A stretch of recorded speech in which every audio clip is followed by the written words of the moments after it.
Hey y'all, what's going on? This is your man Sabirleen. What's happening? What's popping? I can tell you it's dropping. Yeah, here's another one of our beautiful product.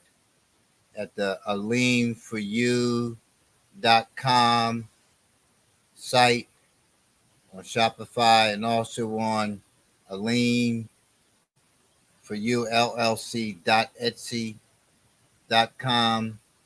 On the Etsy site, you can find these products. This is a 30-ounce cup with you see the crown. Yeah. Artwork. Aline wears the crown for the most unique. I was perusing a lot of the product on different sites, and beautiful products. Don't get me wrong. Beautiful product. But we put out a different product.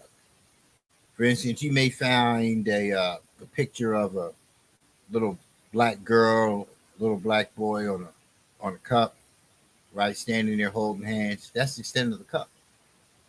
It's cute. Great message. Great message for all of us, right? But there's more that we layer onto our designs. So everybody might buy that same design. Everybody might buy that same exact wrap from somebody. And everybody does the same design. A little black boy and a little white girl standing there holding hands, talking, everybody has it. What we add into it is some background stuff. You may put a wall in the background. You may put other kids, around, which actually, is more significant to a world view by many of us, that there's varied shades, cultures, ethnicities in the picture. That makes for a different mug. That's what Aline for You focuses on. That's what we focus on. We focus on how can we enhance our works to be more in alignment with a world view. Don't get it twisted that there's all this hatred that exists. And that's a narrative that's been pushed. That's not consistent with what I've seen in my life every day. That's not the world. There are pockets of individuals who are just morons, who are just idiots. They're filled with hate and they're conditioned that way. And they condition their children and others that way. Doesn't mean that they're growing. Doesn't mean that it doesn't mean any of those things. Right? So that's not a view. So we try to project a view based on what, we have experienced and what we see, on a regular basis in terms of things that happen and how they're really interpreted. Try to give some more language, on merchandise that is more consistent with something you're more apt to say when something happens. There's messages that come. So our product are more like of a Hallmark kind of moment, right? I love and respect Hallmark, so I'll use their name. Hopefully they'll cut me a check by the end of this video. But I'm just saying that there are moments where you look at it and be like, oh, that had a butterfly in it. So we use a lot of 3D stuff, a lot of 3D backgrounds, a lot of 3D inserts in our product. But we think it through. We look at it. Yeah, that's nice. She's beautiful. What can we give her that's also beautiful? Right? What kind of background can we layer? So a lot of our work is layered, right? But yeah, so try to settle into this retired life, right? Just got finished finalizing some things on the phone, and yeah, so just trying to get this up and running. A lot of things to learn. Facebook was hacked, and Facebook's levying threats against me to close the account because I'm violating this and violating that. Everything I post, I own. I own this. I own Daddy's Right Here. I own Aline for You. Anything, the music, DistroKid, my distributor, everything that you see that I put out, I own it. I own it. I own the rights to it. Aline for You is shared, but it's still, It's owned. Copyrights are mine in the sense that no violation by me. It's no violation by me. I've been doing this thing too long to be violating, you know. And so before you use those terms, Facebook, you should really look at the character of the poster as opposed to just sending out notifications. If y'all so damn swift with all this kind of stuff, why aren't you swift enough to determine whether something has been hacked or not? All these years you've been in existence, you haven't figured that out yet. But you can figure out how to cut people off. Cut it off. Cut it off. Don't make me no never mind. It really doesn't. So, hey, listen. There's so many other venues out there that can be used for communication, for staying in touch with people. I got a telephone number. I got an email address. I got a whole bunch of them. So, bye. You want to turn it off because you want to be stupid enough to not take a look at what's really happening with the account? Bye. Yeah. See ya. It's just that simple, right? You can't let things wear you down, right? Because before Facebook, how do we communicate? So that still exists. That nothing changed. Facebook just gives you an opportunity, just like the rest of these platforms. They give you an opportunity to reach out and touch, but it benefits them. It benefits them. Everybody fall off of Facebook. Where's Facebook going to be? Everybody fall off of Instagram. Where's Instagram going to be? They're all tied in together. Where are you going to be without me and others like me? It's we that cause you to exist. We need to start terminating you for some of the stuff that you do. Facebook. Now, monitor that. Tell me I violated that. I don't violate anything. It's an insult. This is a pot of coffee. I just need y'all to know this is a 30-ounce cup, right? This is a 30-ounce. So for you coffee drinkers, this will stay hot in this cup all day long, practically. Yeah, I've worked inside of institutions. I will put coffee in my cup, drink whatever I'm going to drink on my way to the institution, go into the institution, and come out. Now, mind you, we're talking about leaving out 7, 8 o'clock in the morning. Coffee is still tempered. Well, I live in Florida too, so the temperature in the car helps. But this coffee will sit and it'll be hot for hours. So, like in between my visits, I can grab a coffee and still drink it. I ain't got to worry about trying to stop somewhere else spending more money, right? Because that's the whole thing, man, to save money. It's not just to buy a nice looking cup, right? It's about saving money. You can put a hot beverage in here, right? And you can just drive around, make your runs, go to the market, go get your nail done, your hair's done, go to the barber shop, all that kind of stuff. Get it done through the course of your day. This is 30 ounces. You don't have to make any other stops. You don't have to go to a Starbucks, a Dunkin' Donuts, or any other kind of coffee shop to get some hot coffee because it's still hot in this cup. Yeah, it's still hot in this cup. Yeah, all day. Right? Got a nice little lid on it. I can't show you the lid, but nice, solid, sturdy lid, plastic lid. It opens up and it has another valve here where it's up here. I don't know if you can see it, where you can actually stick a straw in it. I would stick a straw down in there. It wouldn't move. It would stay right there.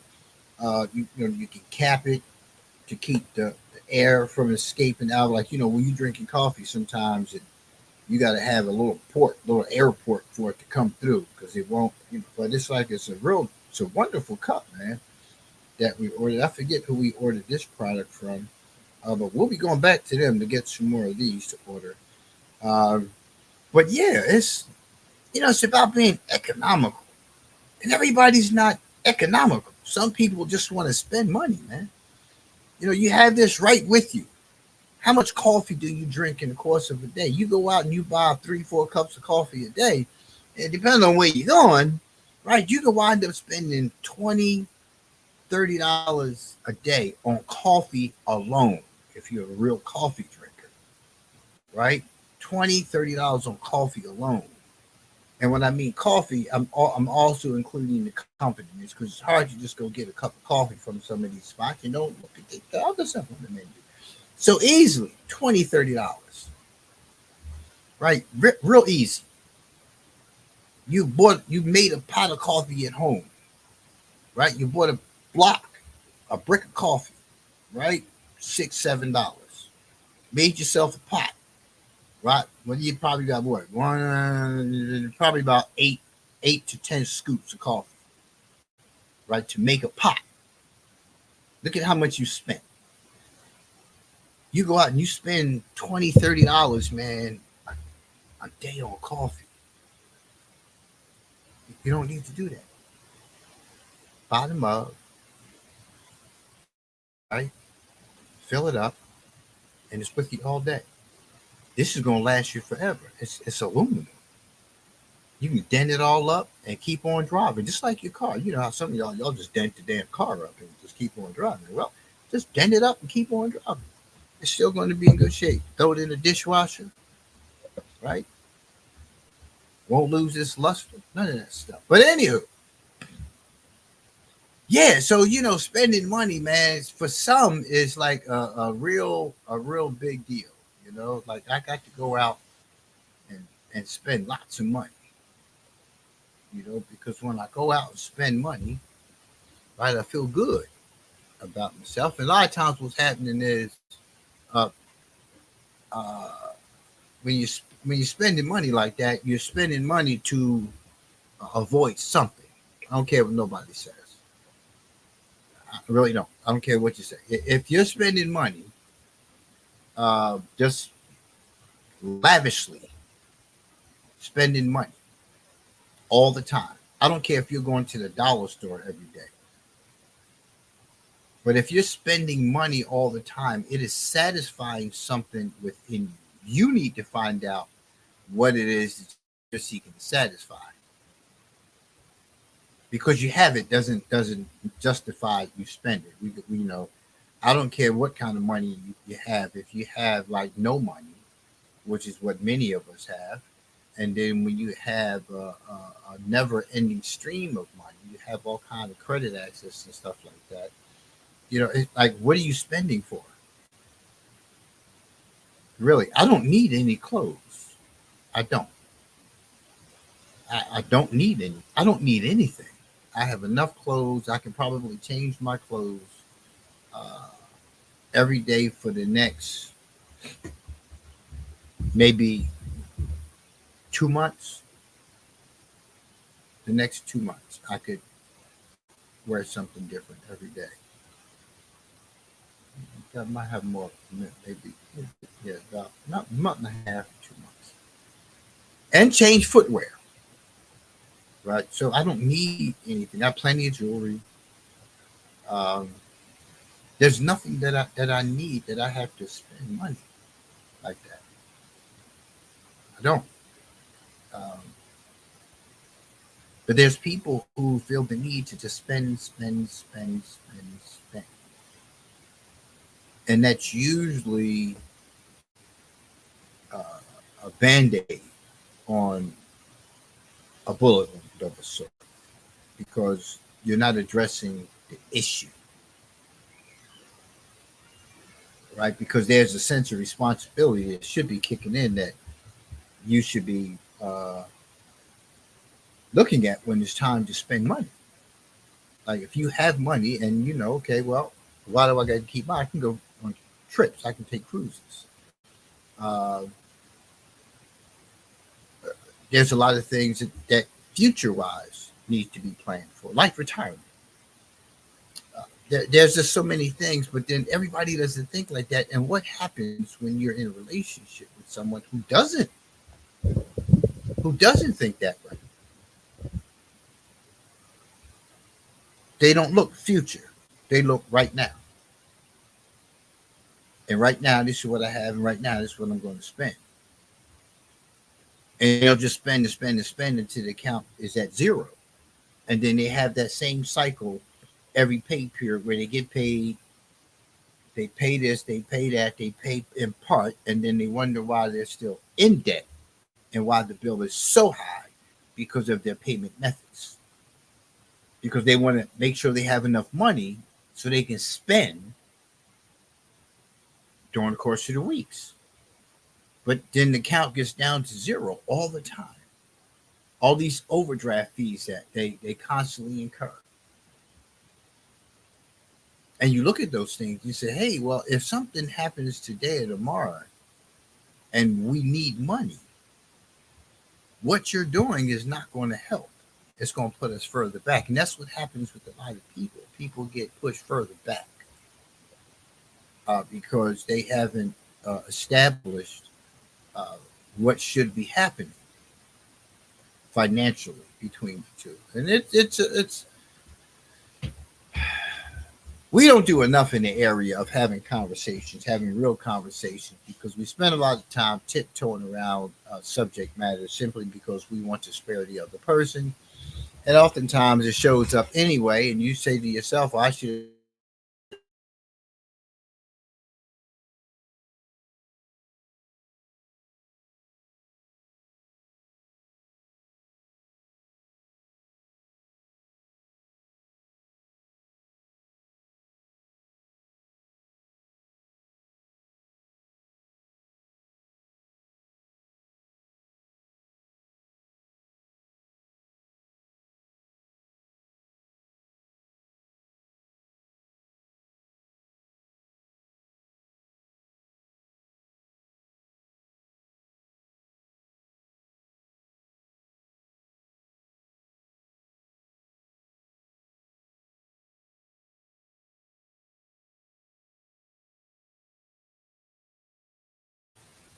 so but 10 things you have to remember. So over the last couple of weeks, we've covered some steps, and I hope you remember them. But just remember to go to the website, go to the Psychology Today website.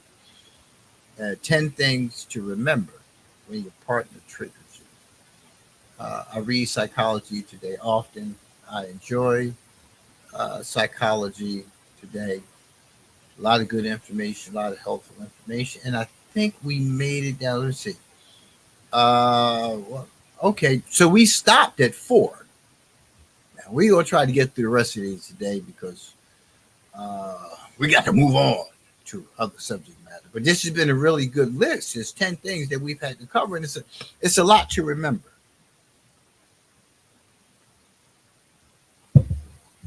Hey, girl, mom for life, what's happening? So we went through the list. So the first thing was a trigger from my past relationships, maybe spilling over into my present relationship. That was number 1. Number 2, no one can read my mind. Number 3, be open and curious rather than closed off and shut down. Number 4 was ask yourself, what's my part in this? And can I accept it? Face it and work with it. So we're here at number 5 now. So number 5 in this article, don't let your insecurities drive your behaviors, right? We all have personal insecurities that sometimes, the article, we all have personal securities that sometimes get the best of us. In regard to relationships, they tend to corral us into making broad generalizations about who and how we are. We may sometimes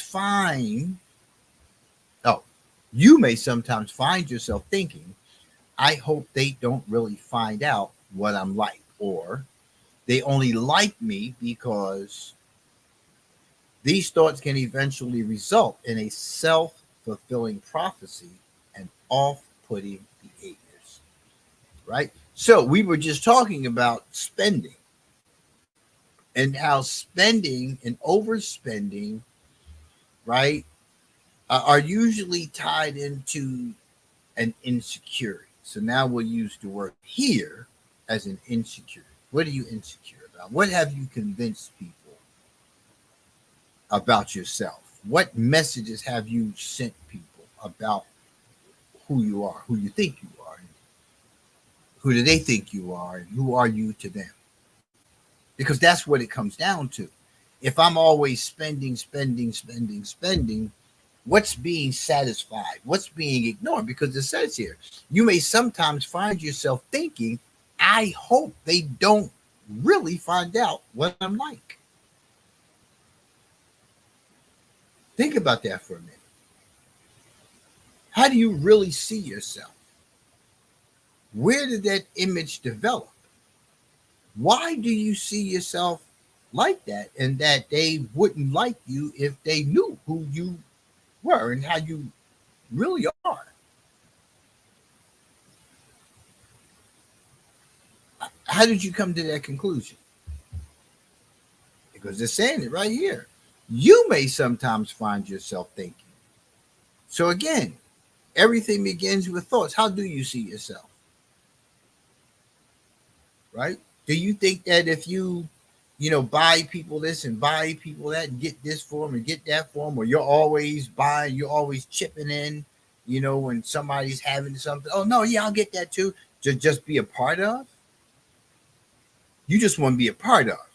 So to show that you can be a part of, to show that you built like that, you go ahead and you participate in all of these things, right? Or we going on a 3-day cruise this weekend, and it don't cost that much. We all go on, and and so you've already put yourself out there as being this person who got it like that. So yeah, well, I'm gonna go too, yeah, and you go too, right? Can't afford to go to the cruise, but you go too, and you suffer the whole time because you really couldn't afford it, but you putting money out to do it because you want them to see you as yo, you with it. With what?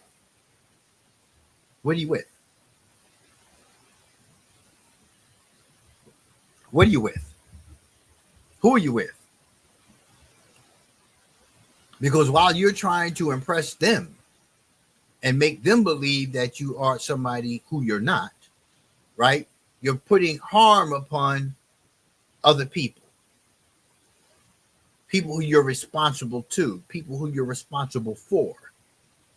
You're putting harm upon them, all in the name of trying to impress upon somebody else this image that you want to uphold to everybody else, right? But then what happens when you start saying, nah, I'm good, I got responsibilities? What happens then? Because you get called on your stuff eventually. You get called on some stuff and you out, and then you already jammed up. You already in a hole because you had already put yourself out there in certain circumstances to go along, to get along. And now you're stuck. And now you have to be the real you. Because you have impacted home life. You have impacted somebody else's life, somebody else's doing, because of how you choose to be around other people. But then you conceal yourself around the person who loves you, the person who you in the bed with, the person who you face every morning, the person who's supposed to be your ride or die. You're impacting them negatively because what you're doing outside of them to appease other people, when you should be focusing on appeasing that person you're laying with. That's where your responsibility lies, not with these other people. So that's showing some level of insecurity as well, because you can't disclose and settle into me and have these kind of discussions with me and be yourself with me, but you go be this other person with them, appeasing them because you're not secure with who you are. So nobody knows you. So now you're in between two sets of people you're trying to appease, and somebody who loves you, who is trying to like bond, save this relationship, build something with you. And look at where you're at. So these insecurities really begin to shift. Now you're not secure in the relationship. So you do things to appease them, to make sure, because you work with them. You ride with them. You roll with them. So they're going to always be there. But this may not always be here. Your partner may not always be here. And if you have that mindset, then they're not going to always be there because you're afraid to put 110% into. Well, I don't know where the 10% comes in. It just sounds. People say it 110%. 100% is 100%, right? Not unless you're talking about getting money. When you start talking about getting money, then that's a whole different perspective. But at the end of the day, we're supposed to be ride or die. How did they become that? Right? So ultimately what happens is you find all this time and invest all this time in appeasing them. You're lacking in your relationship with your partner. But they see you, hey brother, what's going on? Hey, I saw your picture the other day. I said, wait, what? So yeah, so you have to begin to look at why are you appeasing this group of people? Right? Because at the end of the day, they're sitting behind your back talking about you anyway. They do the most talking about you. And then you come home, right? So everything that you've done in appeasing them, overspending and all this other stuff, making yourself look like you got it like that. Like, who really does have it like that? You got millionaires out there that tell, I know I ain't got it like that. My money belongs somewhere. My money has to grow. Right? But here, the poorest of people, do so many things, man, all in the name of appeasing other people and portraying images that ain't really who we are. So it talks about here, like, don't let your insecurities drive your behaviors. Because when you're insecure within yourself, you do a lot of irresponsible things that affect a lot of people. It also says here, they only like me because, right? Think about it. When you stop participating in those group things that happen in the workplace, how do they start seeing you? Oh, you done changed. You done switched up. No, I just don't have it like that. Well, you put yourself out there like that. That's why they see you that way. Now you switched up. Now you all uptight about the fact that everybody has changed towards you because you no longer do those things because somebody else, your partner, told you, yo, we need to take it down a notch because we need to save. It's things that we need to be able to do. It's things that we need to be able to do. And with your spending habits, that's going to all fall on me. So now you go and tell them, yo, I got to tighten up because but you knew that before. So now they see you differently. Now you're caught between a rock and a hard place because, okay, so if you had a problem being appeasing to your partner, you spent time appeasing the other people. Now, what you going to do about your partner? Because now it's a shift that happens there. Because you begin to feel some kind of way towards your partner. Right. You're acting funny. Right. You're acting funny. Right. So now you got to deal with that. You're going to work now and you got to deal with that aspect of it. So now you're uncomfortable. So now your insecurities have metamorphosized into something else because now it is taking on a different life. Yeah, you changed. Right. You changed.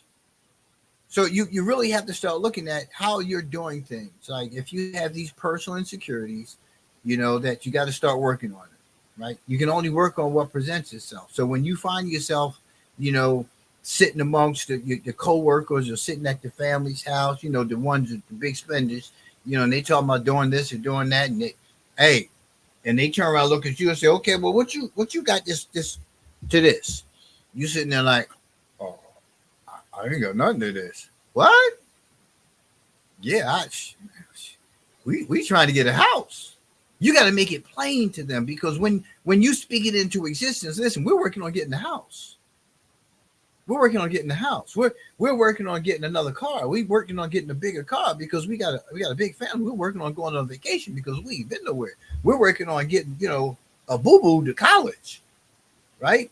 Me spending all this buying lunch every day. Listen, I used to always tell staff, there's a lunch truck that used to park in front of the building. They would be up and down the elevator all day long buying hot dogs, cakes, cookies, candies. And I said, now, how much money did you spend today? They laugh at me bringing a bag to work. Yeah, bringing a bag to work. I'd come to work with my peanut butter and jelly sandwiches, snack bars, and I sit right in my office. I never have to leave my office. They ride in the elevator all day long. What's going on, Europlug? They do it all day, and they would laugh at me, right? Because I didn't try to impress anybody, right? I said, even with clothing, I tell them, I said, listen, Walmart got some nice khakis. They got some other stuff in there that I picked up here and there, right? Damn right, I'll shop at Walmart. Right, that's right. Yeah, bring your lunch to work every day and cook. That's right, because you go shopping for the crib. You go shopping for the. Hey, man, listen, Scream, you couldn't be more on point. I tell people, you create an additional budget when you be spending money outside of the house. You have, let's say, $150 that you spend a month, right? And you bring all the food home and you cook. You cook for a couple of days, you bag that stuff up. That's how so many people wind up financially distraught because of their extra spending that they don't include to the budget. But yeah, I'll go to Walmart and I'll go to the polo shop, right? Hey, listen, I switch it up. I find sales, find deals. They got too many outlets that you can't get a deal on something. That you can't get a deal on something. It's a matter of, a lot of these things are driven by people's insecurities. You're trying to keep up with the Joneses. I still ain't met the Joneses yet. I still haven't met the Joneses yet. Just whoever they are. And that kind of thinking is also influenced by music. A lot of these dudes running around with this bling bling on. You know how much of this stuff isn't real. First and foremost, you know how much of that stuff is leased. First and foremost, huh? Do you know? Do you know how much of this stuff is just bling? I'm not walking around with a diamond sensor and checking my diamonds. I'm not doing that. You're watching the video. It looks real good because he's wearing it because you believe that whatever. Well, listen, they how many years did they told you they were gangsters and we find out they're just actors? Come on. All these fronts that you putting on, all these fronts they putting on, everybody's meeting the representatives because they haven't met themselves yet. They haven't met themselves yet. So they haven't gotten out of representative mode because everybody they're around, they always shift and switch up and be this and be that when you're around different people.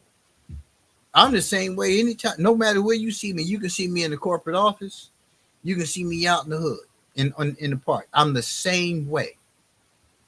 Because, like I said in previous shows, I am my brand. I am my brand. First and foremost, before any company, I, as a person, I am my brand. Aline is a brand. I am my brand, right? So I'm not shifting for you. Number 6 on this list, I can be aware of and reserve my judgments because not everything is what it seems, right? When you have an intense emotional reaction to someone, recognize that it often activates a judgment about their behavior and who they are. Intentionally label the judgment and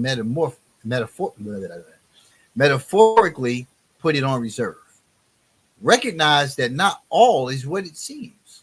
Think about how many times you have misjudged, falsely accused, or were convinced about something or someone only to find out that you had been mistaken. We've all been there, right? So think about it.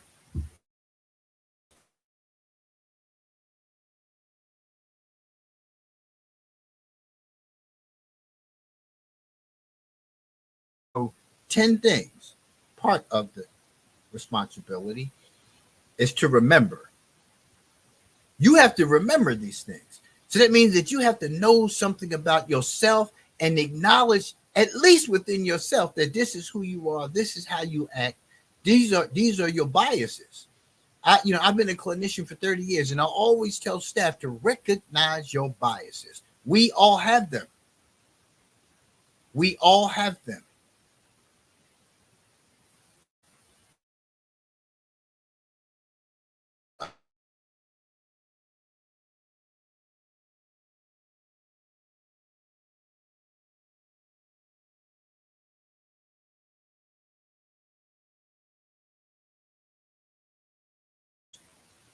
about their crime. That's personal. That belongs to me. I can feel whatever I want to feel about it. I can think whatever I want to think about it. But does how I think interfere with me being able to adequately provide a service to that individual in front of me? So when you liken that to having a relationship with someone, right? What is that relationship about? What is that relationship about? I've worked with some very lazy people. I've worked with some very irresponsible people, right? As a supervisor, what do I do with that information that I've got in my head, even though I've seen particular actions? So I begin to think poorly trained, not understanding the full blunt. I said blunt. That was on my mind, right? The full brunt of the lack of an ethical approach to the services. You're not just a counselor. You have a whole list of ethical responsibilities and duties. The same way with your relationship with your partner, right? If this is my partner, I have a whole list of ethical responsibilities.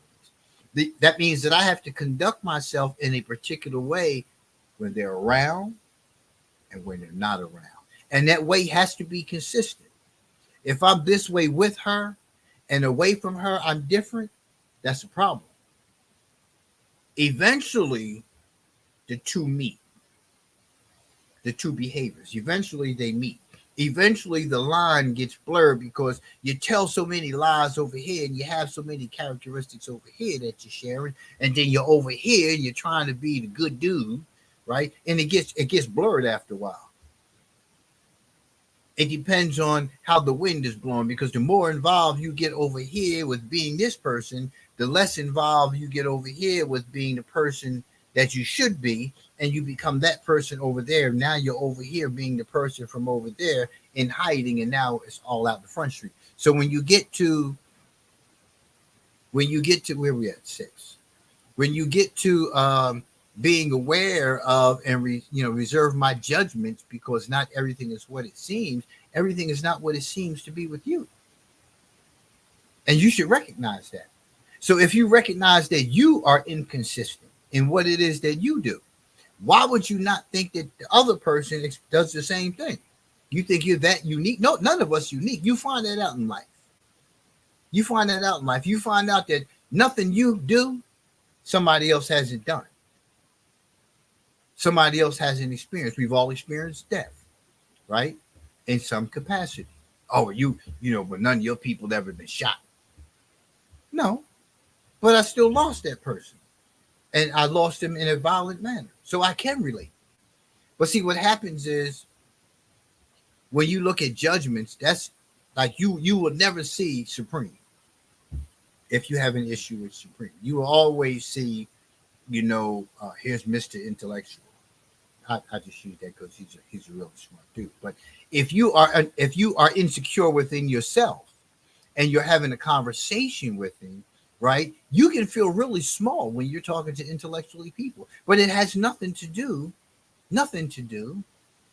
with that person. It has everything to do with you and your self-concept, your self-perception, which is something that I experienced in a lot of my relationships, my marriages, right? And my mother always said that to me. She always said, well, Sabine, you're really smart and you have a way of talking and dealing with things that a lot of people don't, because they feel like, and it's nothing that I do, it's the other person. So if part of your judgment of me is that I'm Mr. Know-it-all, that I think I know everything, well, let's look at it from this perspective. I'm educated. That means academically, I'm pretty sound because I have a master's degree, right? I've been in the field for 30 years, right? So I've been doing these shows for years, right? So that means I've been studying. That means that I'm doing ongoing studying. I'm academically sound. I'm experienced. I've experienced years of substance abuse on my own and 30 years of recovery, right? So I understand I understand those things. So I'm pretty learned. I'm pretty skilled. So should I dumb down to make you feel more comfortable with you? But that's often what you project to people who are intellectually sound. You want to be on that level, but then you want to condemn them. You want to condemn them for not dumbing down with you. And it's your own insecurity, right? So you've already formed that. You can't afford when you listen.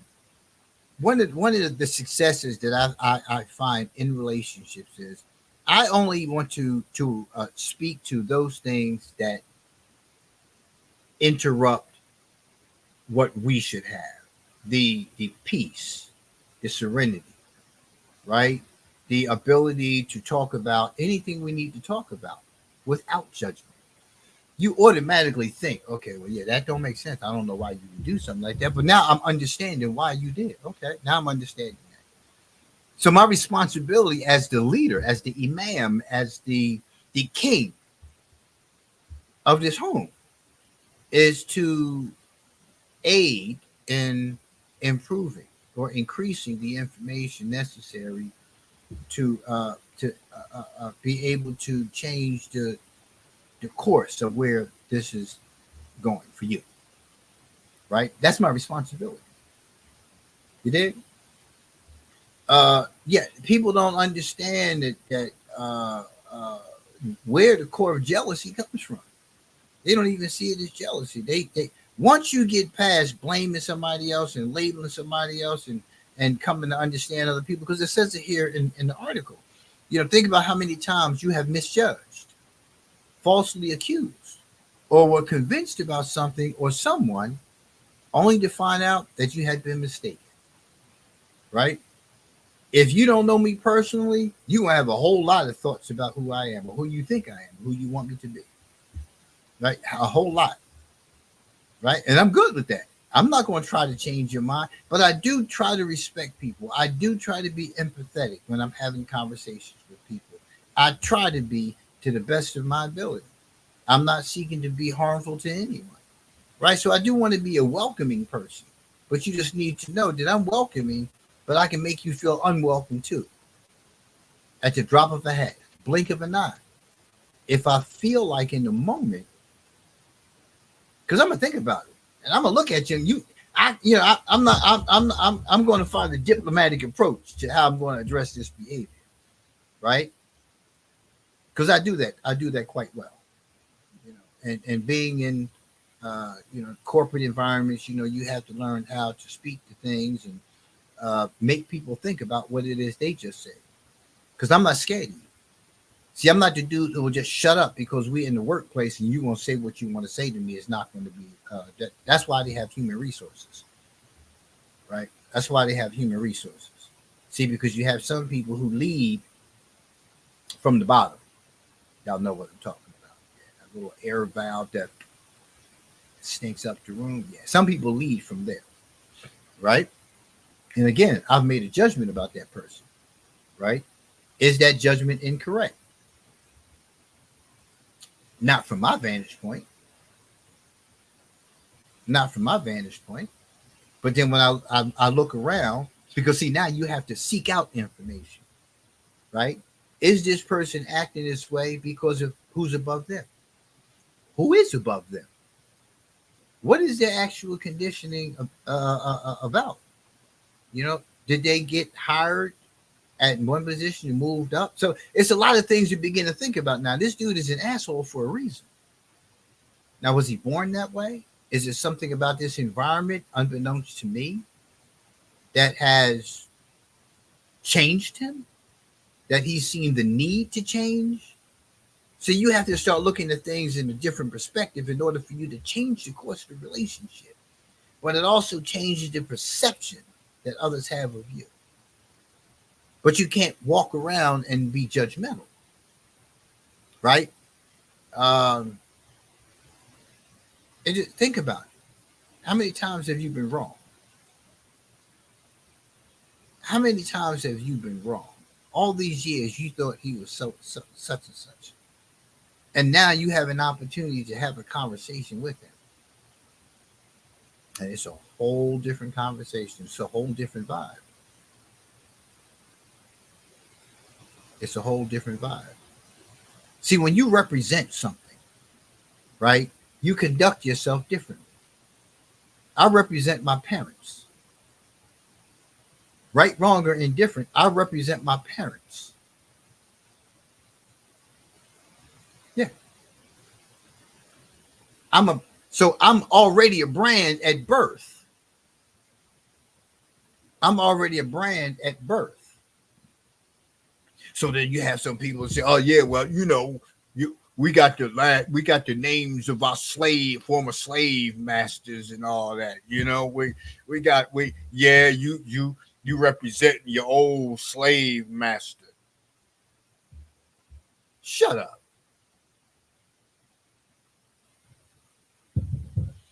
Shut up. That's what I say to that. So as Aline, right? Most of you who know me know that my name was I changed my name back in I legally changed my name in 2005. My name actually changed uh, in 1988. I started, using the name Aline, Sabir Aline. Uh, so it's a matter of Aline means knowledgeable. Sabir means patient, perseverance. And I chose those attributes, of God to be reminders for me of what I would need to strive to be. Right. So it's a goal that is always in the forefront of my mind of being patient with things. So I have to remind myself to be patient. So I've learned to be patient in situations where, I do have a judgment of a person. And I have to work through that judgment because I don't want that person to be offended. I want to have some kind of a respectful interaction with that person, but I got to see where I'm making judgment about people.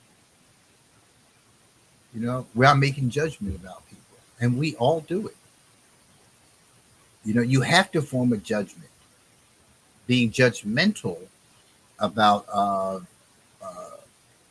who a person is, who you think they are it's like the worst thing to do. Most people who show you who they are, right? I tell people in treatment, the dude over there that's being loud, obnoxious, that's being resistant and all that, he's letting you know who he is. It's the one that's quiet, the one that's always being nice. That's the one you better watch because that's the one that's concealing something. And that's the one you want to. Hey, come here, Mr. Johnson. Come here. Let me holler at you. Let me pack my pockets. What's going on? But be aware of who you like, who you don't like. If I don't like a person, it's not because I like them not. I like not their behavior. Right? The old saying like not the person, like not what they do.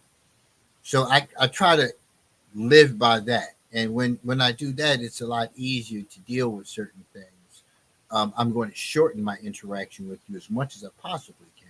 If it has to be a prolonged way of doing it, I'll focus on the subject matter, the reason for this gathering. Right. So you have to change your focus, move your focus away from what you think about that person and stay focused on why we're in this circle right now. Right. What's happening right now, because there's a lot of people that are going to rub you the wrong way. It's just going to happen. And then later on, after a few gatherings, you start finding out y'all got a lot of stuff in common. And a lot of people don't establish relationships that way. A lot of people establish relationships based on what we oppose. Oh, you're a Democrat and I'm a Republican. No, we're both fools. So let's accept that first. Right? Let's accept that first. You being on the red side and me being on the blue side has nothing to do with nothing, because at the end of the day, they both represent the same damn entity. We're both fools. So you figure that out. But people actually have conversations with one another with those kind of divisive things between them. Like, Well, I'm a Republican. I'm a Democrat. Okay, and what does it have to do with fatherhood? I'm a little confused on this one. What did it have to do with us ordering from the Italian restaurant and not the Thai restaurant? I'm just help me out here. But they ride on that. They ride on separatism. They ride on divisiveness. They ride on those kind of things. And you have to accept that, right? And once you accept that that's who they are, you're not accepting the tone, you're accepting who they are. And me being, somewhat quick witted and intellectual, it's a dangerous mix because I can be a little crass. And you can be home hours later and did he sit there and tell me that I was stupid? No, he didn't. I do that kind of stuff. Yeah, I can be.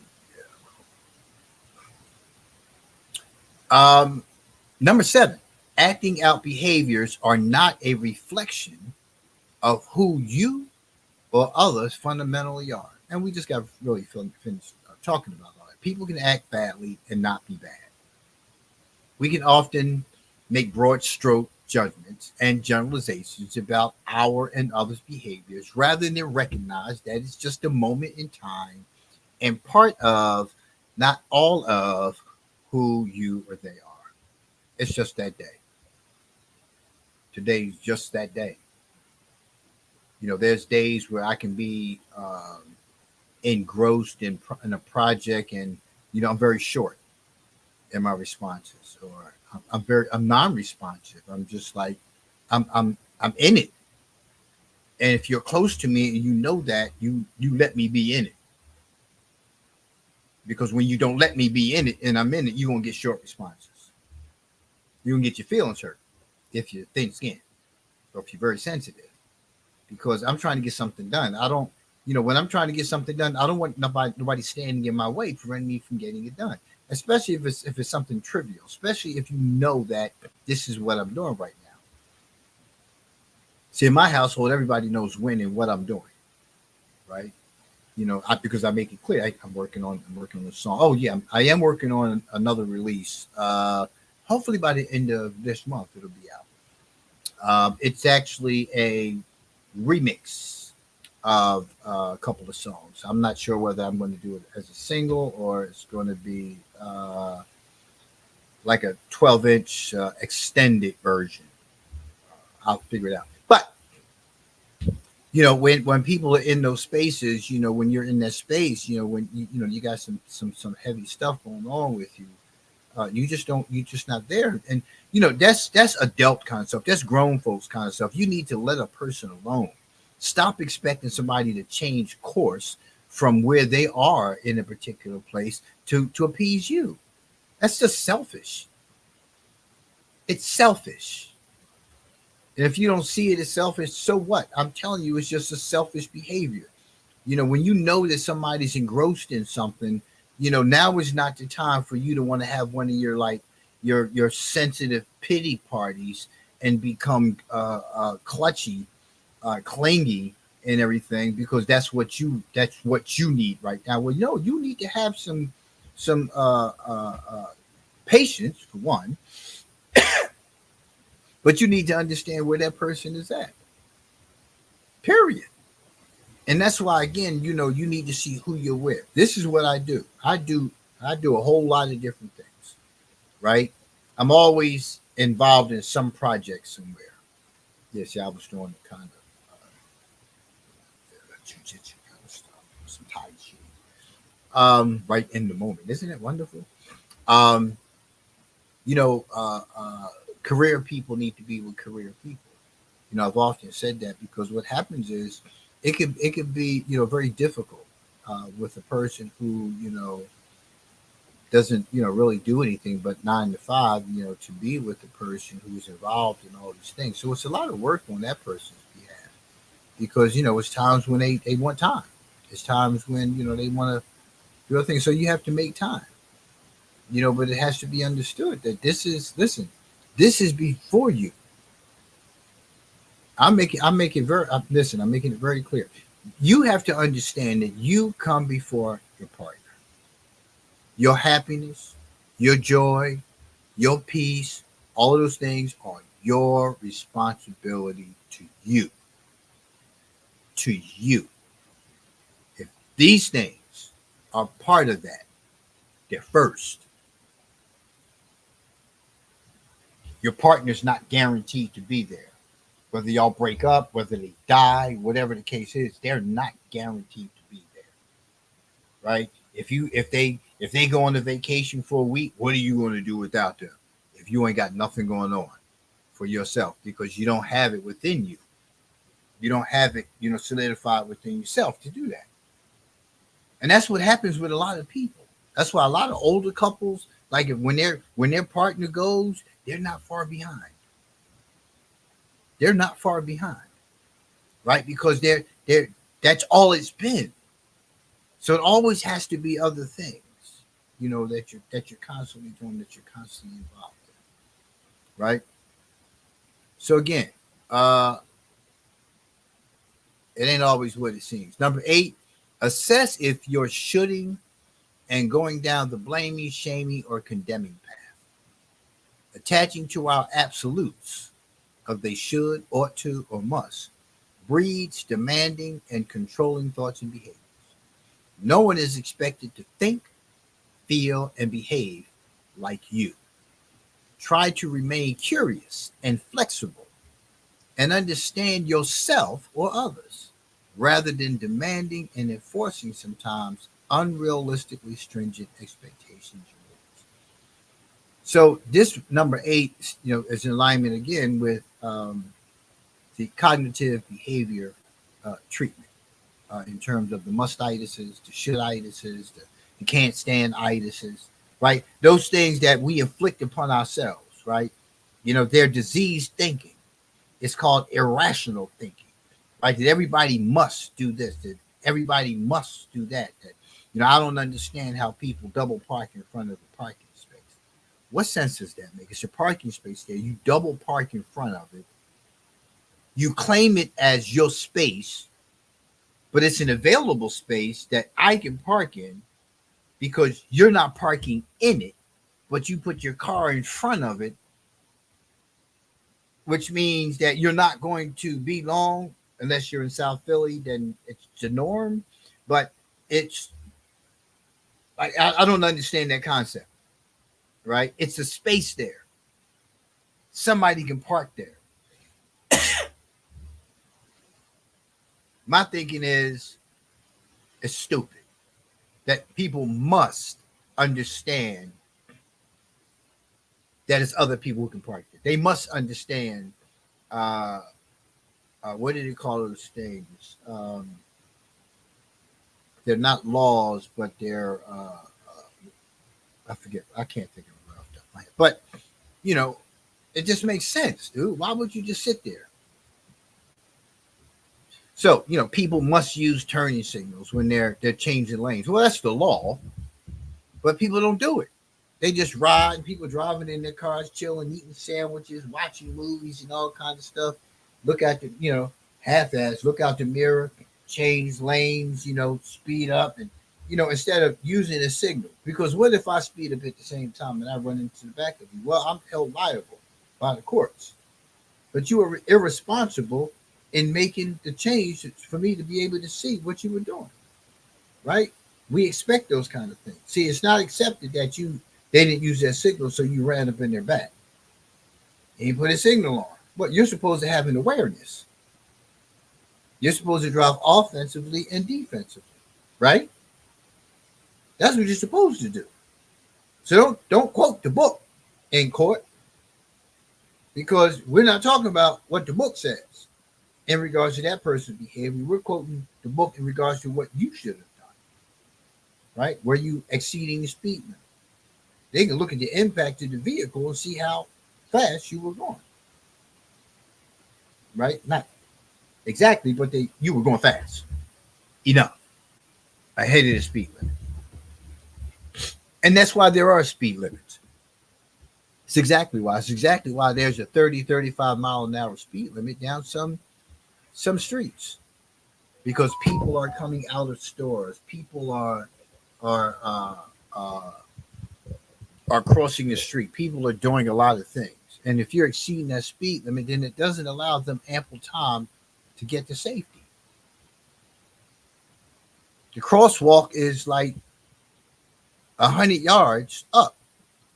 They live right there, so people tend to cross. Right, how long would it take me to get to the center of that street if it's a single lane?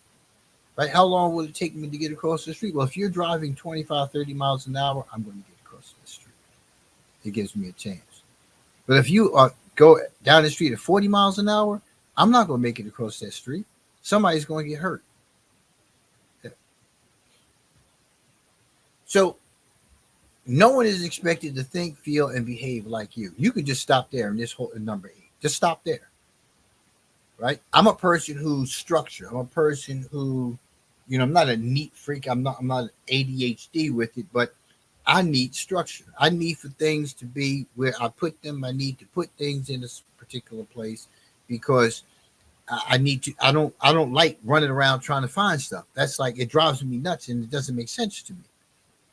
Right? But everybody doesn't think like that. Everybody doesn't live like that. You understand? Like when I hang my shirts up, the hangers are going in the same direction. I hang my jackets up, the hangers are going in the same direction. I don't like going to the closet and not knowing which direction that damn thing is going to pull out. I know if I reach in, lift, it's coming off because I've hung it this way. If I hung it the other way, then now I got to go and turn and no, I don't. It's not me. If I use something, I try to make sure I put it back in the same place. Why? Because I'm gonna need it again. And when I go back, I want it to be there. Right? That works for me. I expect for it to be there. Right? But everybody doesn't do that. So I just have to make sure I clarify, if that's mine and you're using it, please put it back there. I don't want to have to come and ask you where something is that belongs to me that I use. Right? I shouldn't have to do that. I don't want to, because now you have to go find it. So now I'm irritated. Teetering on frustration. Right? Because you can't find it. You don't remember where you put it. Now I'm waiting for it. So I understand that about myself. Right? But it's funny to watch other people like keep trying to find the same thing all the time. Like the remote. If there's more than one person in the house, right, the likelihood of keeping up with your remote is slim to none. Right? You finish with your remote, put your remote here. Every time. Well, where's your remote? Who got your remote? Me? I sit in the chair. The remote is right there. I get up from the chair. The remote is right there. Why? Because when I come back, I want the remote to be right there. I'm trying to catch the big story. Hell, by the time I find the remote, it's days old. I'm being little, but it's not. I'm not catching the big story because I just spent 5 minutes looking for the damn remote. So look at those kind of things, right? Everybody's not going to be like you. Number 9, another person doesn't need to validate my thoughts, feelings, or experience. Validation is an inside job. Absolutely. If you concerned about your weight and you look for somebody else to tell you, oh no, you look good. Yeah, come on. It's a setup. If you're unhappy with yourself and you know you done lost some weight, you done gained some weight, you know it, why would you ask somebody else to lie to you, to appease you? Like, nah, you need to eat some more. What's wrong with you? You anorexic or something? You know what I'm saying? You listen, come on. You already know. And you want somebody else. Why would you need me to validate it? Why would you need me to validate it? Right? Why are you setting me up? Why are you including me in a personal matter? That's personal. It really is. It's personal. It's affecting you personally. Therefore, you're reaching out for validation. No, that's not going to change a damn thing. But if the wrong response is given, that changes a lot. Because now you see that it goes back to the insecurities that was talked about. I think was it number 6? It goes back to those same things. It's a setup for other people. You look for other people to validate stuff, right? When they invalidate it, then you all up in your feelings. Then you have this irrational thinking. Oh, are you supposed to? Where is it said that I'm supposed to lie to you? The last time I lied to you, I got cussed out and we almost lost a relationship. Our marriage almost, was over because I lied to you. Now you're telling me to lie to you. Why? What sense does that make? Lie to me? Don't lie to me. I'm confused. Do you want me to be honest with you or you want me to lie to you? Can't be halfway, But that's the life we live.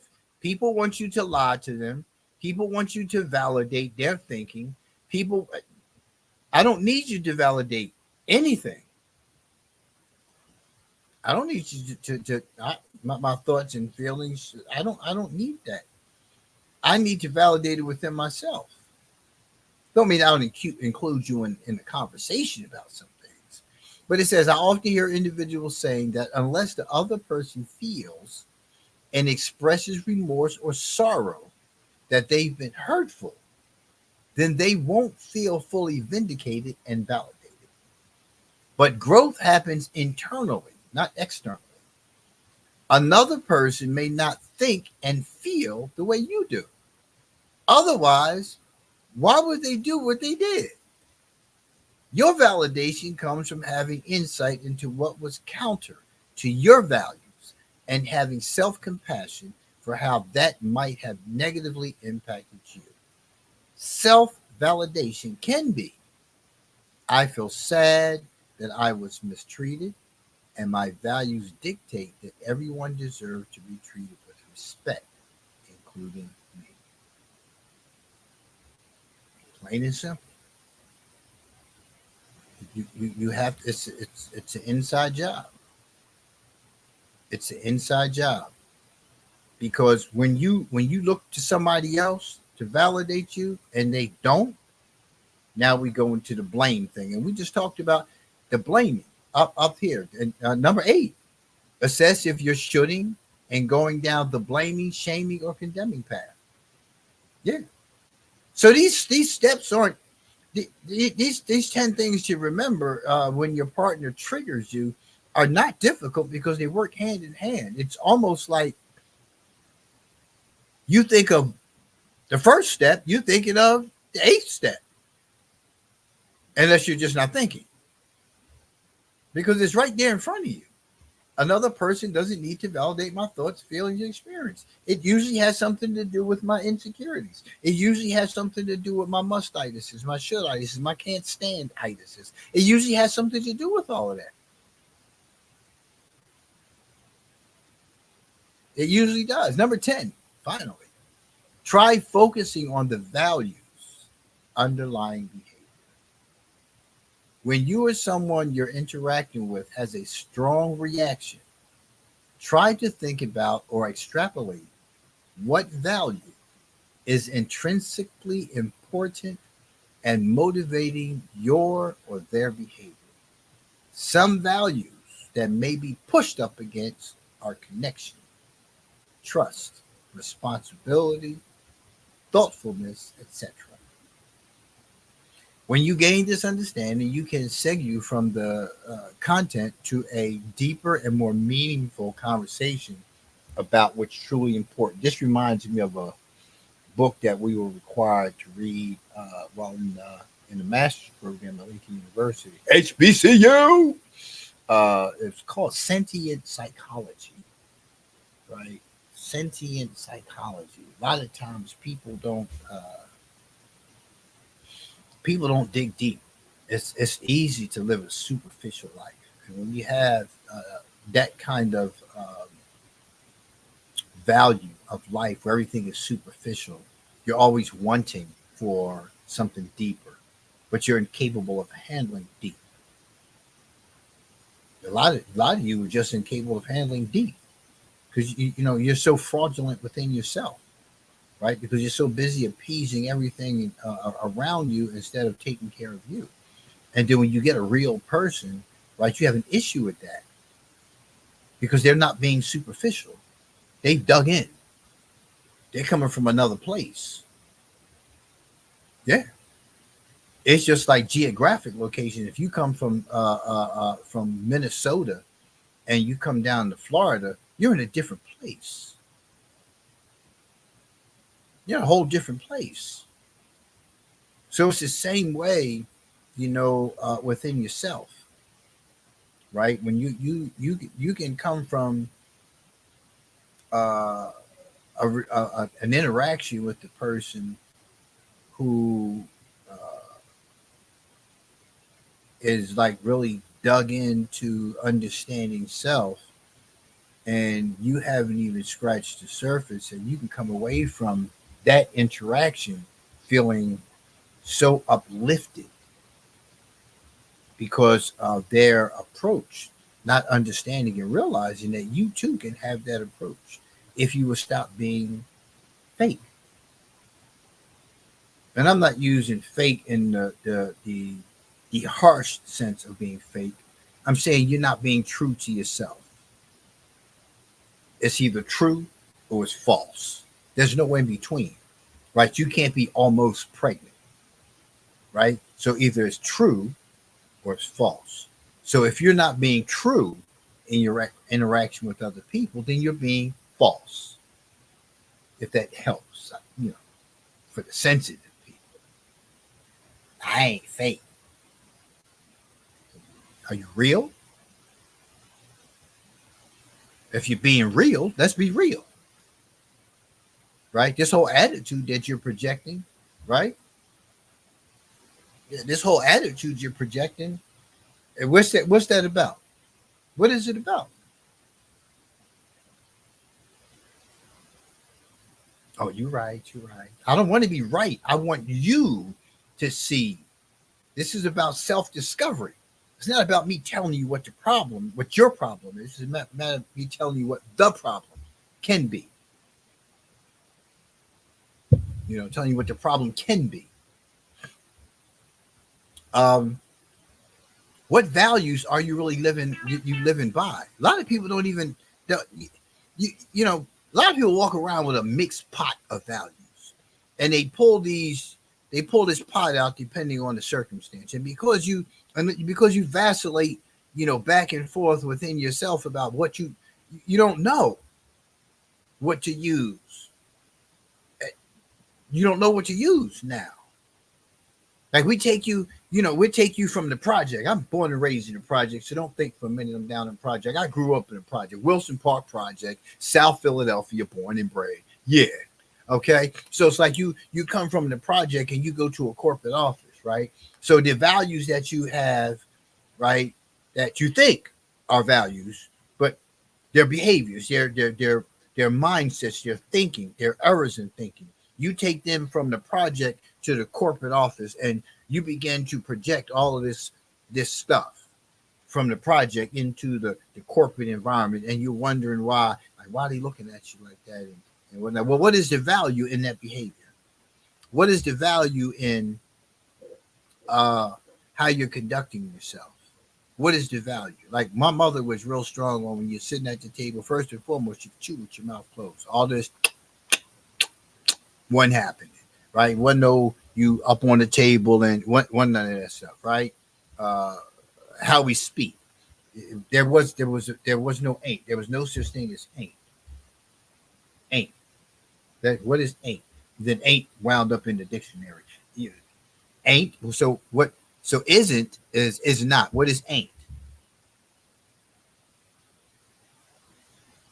Wasn't is was not. What is ain't? Again, so this is why it's so important to use a dictionary. Sure, I still use ain't, but there's no word. Ain't is not a word, but it's made its way into a dictionary. Remember we talked about validating things? So somebody took and validated a non-word, but they validated the user. And you'll probably find it in what? The Ebonics dictionary, right? So now it's a word. So we have a dictionary of words that we are labeled and identified as being users of. Not just simply saying, no, that's bad language. There's no such thing as Ebonics. It's not the English language. And what we speak here is not the Queen's English. So it's a whole different like chain of ignorances, right? That we all have.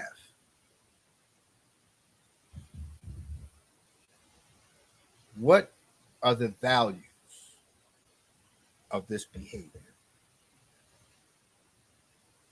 You understand? If you're being judgmental, what is the value in you judging me for acting this way? What is the value? I grew up in the project.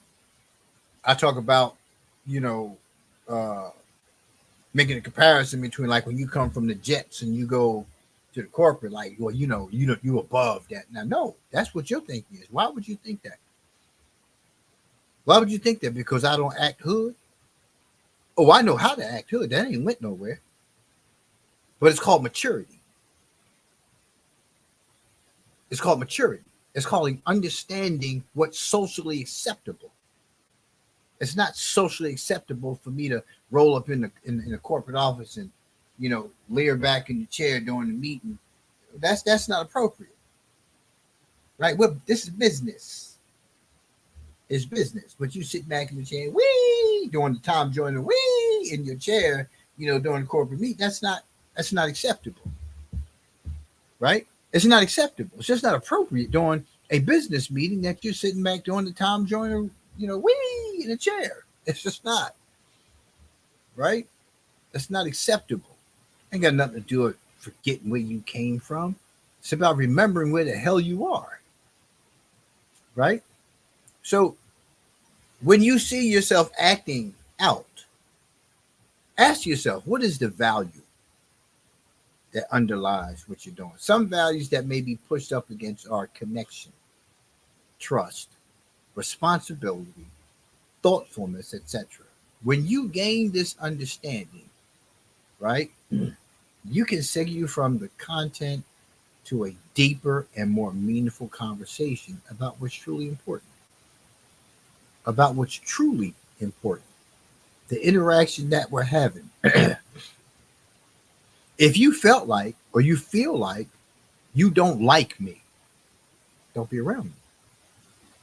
It's simple. But you need to figure out why you don't like me. Not for me. I could care less.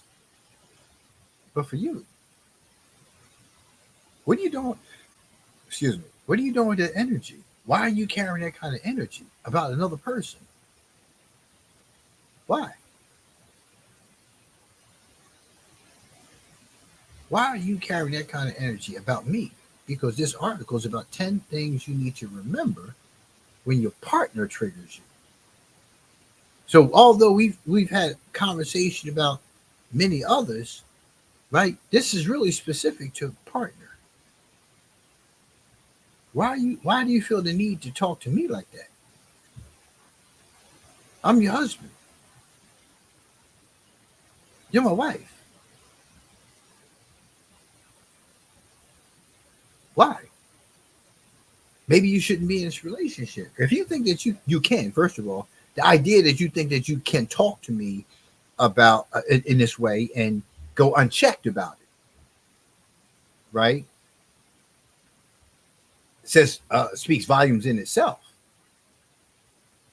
But more deeply than that, why are you approaching me in this manner? Did I do something or say something that I missed? It's possible. It's possible. So, like, tell me what's happening with that. Because again, an underlying behavior. I forget things because I only remember what I want to remember. I'm not going to tell you anything different. I'm not going to say what you. I'm just saying what I want to remember. I don't like pick and choose what I remember. It's just things that just stay with me more than others. You criticize me because I didn't remember that. Okay, and now what? So now like I'm condemned to hell because I forgot today was your birthday. Well, shit, you already know that about me. You know I'm not like I have so much stuff going on that I don't keep up with dates all the time, and that's why I got phone reminders. That's why we got reminders on our phones. That's why we got calendar reminders. But now you want to condemn me because uh, it's my birthday today. Oh snap! What today? Oh, I'm so, but you beat up on me because I forgot today was the day. I knew it was coming, but you already know that about me. So like last week, you could have been like throwing hints, like, all right.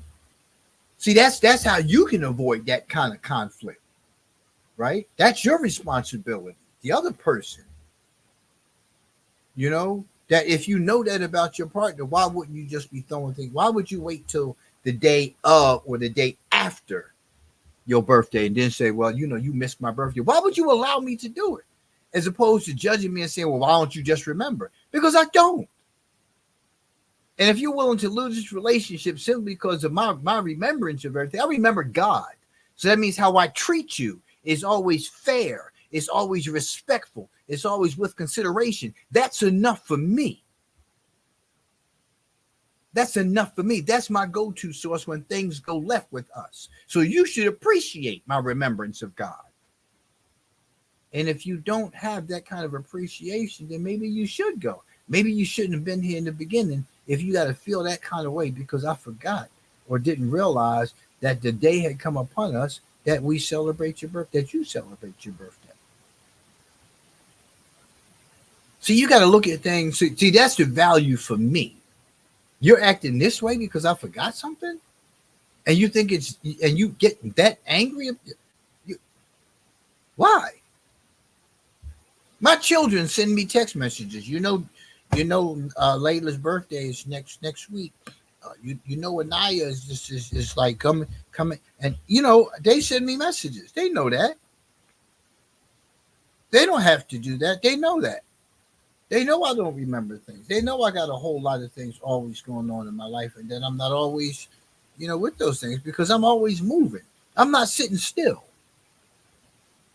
You understand what I'm saying? So you can't get hit when you're moving. So I can't get hit with my depression, with my anxiety, with my negativity. When those kind of things show up, because they show up when they want to. They wait for that moment. So I keep moving. Right? Same thing with aging, right? I keep moving. Right? So my mind doesn't start wandering. So I don't start feeding into, the aging process. Because it's here, it's coming. I know it's there, and it's slowed down a little bit. It's a reality. But if I'm living, because I'm living, in closing, I'm living and dying at the same time. But there are some people who are engrossed in dying more than living. I live to die. My life is not forever in this vessel.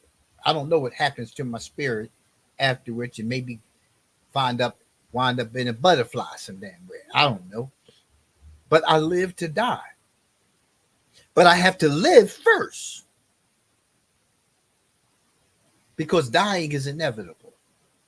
But you have people who sit back every day and just literally die.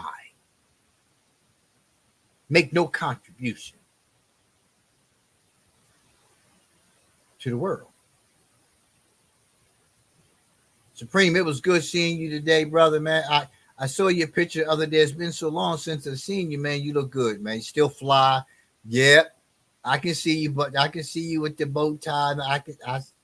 Yep, that's you. It's good to see you, man. Good to see you. You're doing well. Thanks for tuning in this morning. And listen, it's just It's just not living life gets easier when you live with an understanding that you're responsible for you, right? You can't be any good for or to anybody else, right? If you're not taking care of you first. You listen. It's scripturally it's stated. Take care of you first. Save yourself first. You have to get a foundation of living in order to be able to give it to somebody else. If you are not living and you're just alive, what you pass on to others is the same thing. They're just alive, they're not living. They don't have a go to source when things go left other than spending, drugs, and other hurtful behavior. I don't have anything else to go to, right? So my living is in preparation for my death because I believe there's an afterlife. That's what I believe, right? So my preparation is now. I'm preparing now. I don't know what's coming. I believe that there's a continuance because this is a spirit that exists within my body. This is spirit.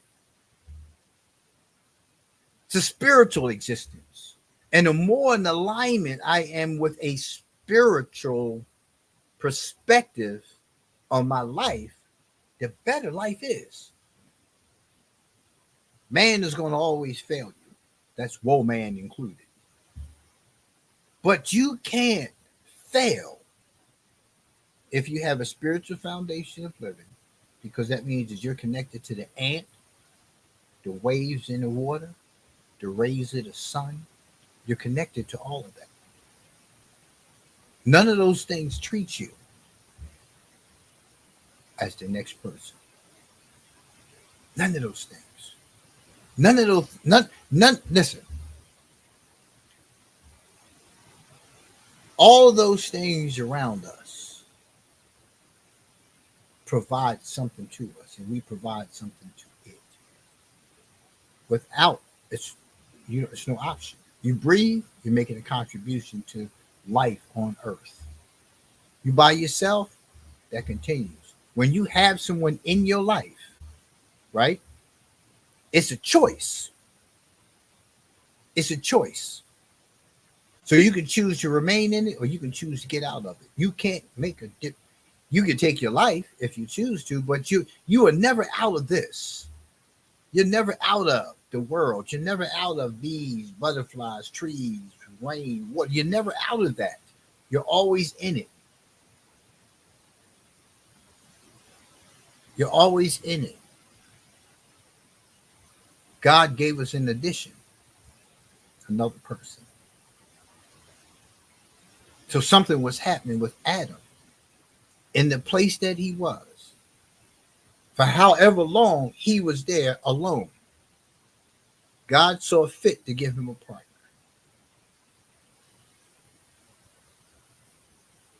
You take it from there. So, in order to be around that other person, there's an alignment that you have to maintain. So he was already in that place. He was already in alignment. Partner was all. They were both in that place. They were all both in alignment. Right.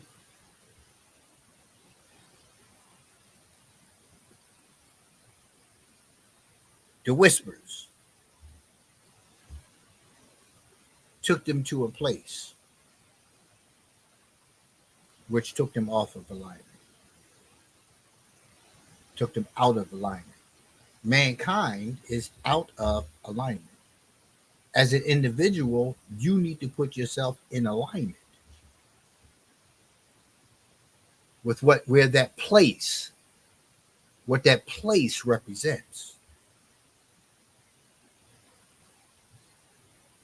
Put yourself in alignment so you can be able to adequately accommodate anything else that comes into your space. That's what it comes down to. Listen, it's the 10 things. You got to remember the 10 things now. You got to remember. You know, uh, you guys can be doing anything on a Saturday morning instead of sitting here listening to me. But here you are. I don't know what's wrong with you, but you know, it's. I'm glad you're here. Thank you so much for tuning in. I'm your host, as always, Berlin. Moving to the street with swagger, need. Often works to job to take care of need.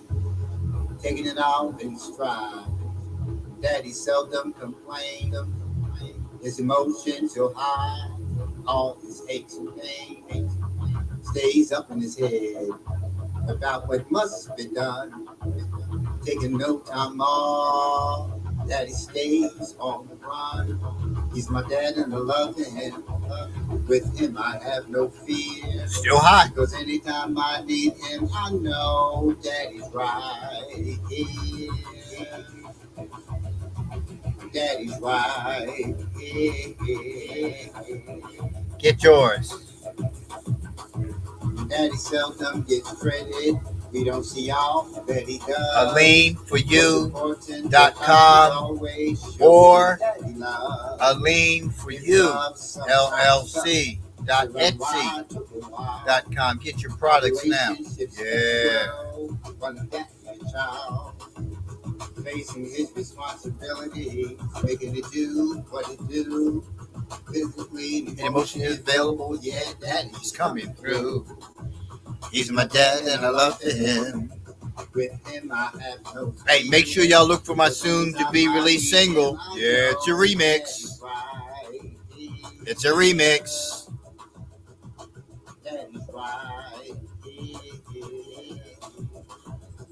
It's time for some remixes. Nothing easy about fatherhood, protecting us from all the no good. Most of the time he gets it right, he'll usually see the light.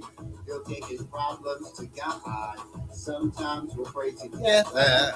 The most racist, most merciful one. Within the storms will weather. He's my dad and I love him. With him I have no fear. Make sure you watch all 3 episodes of The Trigger Effect. Yeah, all 3 episodes. Telling you, invite some folks over tonight. Yeah. Get you some drinks.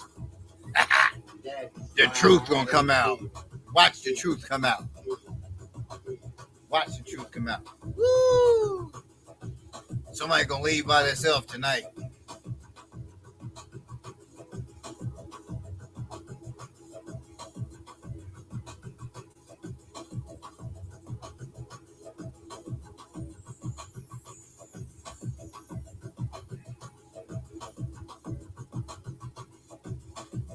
Girl Mom for life. See you later.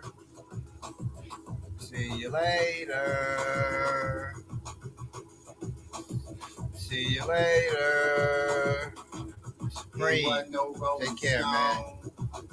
Europlug. Good to see you. Thanks for tuning in. He tends to roll alone with all he's been through. That he always stays the course. Living life on its terms, God is his go-to source. He turned his life around, seeking refuge from the one above. Now we have the best of him, a daddy full of love. He's my dad and I love him.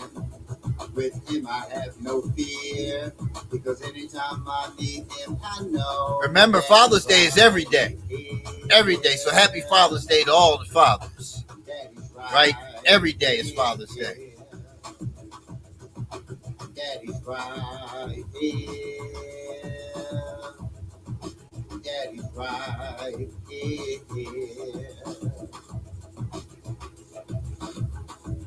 He's my daddy. He's my daddy.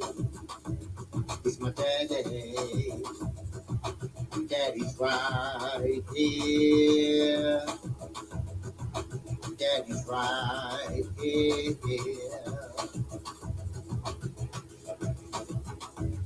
He's my daddy. He's my daddy. He's my daddy. Daddy's right here. Daddy's right here. Daddy's right here.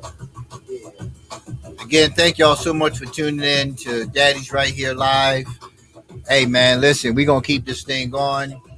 Got a whole new topic to deal with next week. Don't know what it is. Whatever rests on my spirit, that's what it's going to be. But know that change is necessary. Change is necessary. Pain is necessary, right? Suffering is an option. Suffering is an option. I'll see y'all next Saturday. Make sure you check out the Lean For You website to make your purchases. Y'all have a great one. Peace.